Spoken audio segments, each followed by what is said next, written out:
ভাৰত পাকিস্তানৰ যুদ্ধলৈ যোৱাৰ সময়ত সৈনিকগৰাকীৰ পত্নীয়ে কান্দি কান্দি নিজৰ মনৰ কথা ক'লে। এয়া শুনক, কিমান দুখ লগা কথা। কালিৰ পৰা মই মানুহৰ লগত ভালকৈ কথা পাতিব পাৰিছোঁ। বহুত বেছি কষ্টত আছোঁ জানেনে। সেই যে ল'ৰাজন সিও সিন্দুৰখিনি দেখিছেনে? ৰাতিপুৱা সদায় বন্তি জ্বলাওঁ ভগৱানৰ ওচৰত। এটাই কথা কওঁ যে সিও সেন্দুৰখিনি সদায় চিলেকি ৰাখিবা। যেতিয়ালৈকে মানুহজন সুস্থ থাকে তেতিয়ালৈকে মই সুস্থতে আছোঁ। মানুহজনৰ অবিহনে এজনী নাৰীৰ একো অস্তিত্ব নাই, এখন সমাজৰ একো অস্তিত্বই নাই। মই কথাবিলাক বৰকৈ ক'ব নোৱাৰোঁ, কাৰণ মানুহবিলাক আছে। কালিৰ পৰা যিমান কষ্টত আছোঁ ক'ব নোৱাৰি। একবাৰতো মানুহজনৰ আগতে প্ৰকাশ কৰোঁ ভালকৈ সকলোখিনি।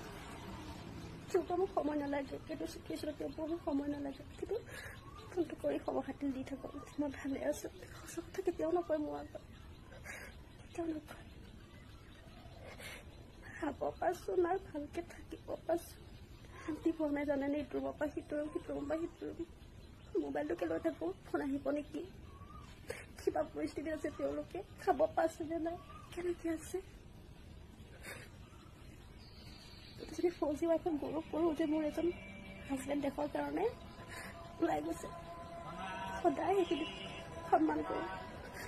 কিন্তু ভয় লাগি জানেনে, যিবিলাক ঘটনা দেখি আছোঁ, এইখিনি নিউজত দেখি আছোঁ, অসমৰে কেইবাগৰাকী হৈছে, বহুত বেছি ভয় লাগি আছে। কাম কৰিব নোৱাৰোঁ। আপোনালোকে আছে, আশীৰ্বাদ কৰিব, তেওঁলোকক সকলোতে ভালে ৰাখক। এই সৈনিকজনক সকলোৱে আশীৰ্বাদ কৰিব, ভাৰত পাকিস্তানৰ যুদ্ধত জয় হৈ যাতে সুকলমে আমাৰ অসমবাসীলৈ ঘূৰি আহে আৰু পৰিয়ালৰ লগত বালে কুশলে থাকে, তাকে আমি কামনা কৰোঁ। আৰু ময়ো ভগৱানৰ ওচৰত অথাই প্ৰাৰ্থনা কৰি আছোঁ যাতে সুকলমে আমাৰ অসমবাসীলৈ ঘূৰি আহে। ধন্যবাদ।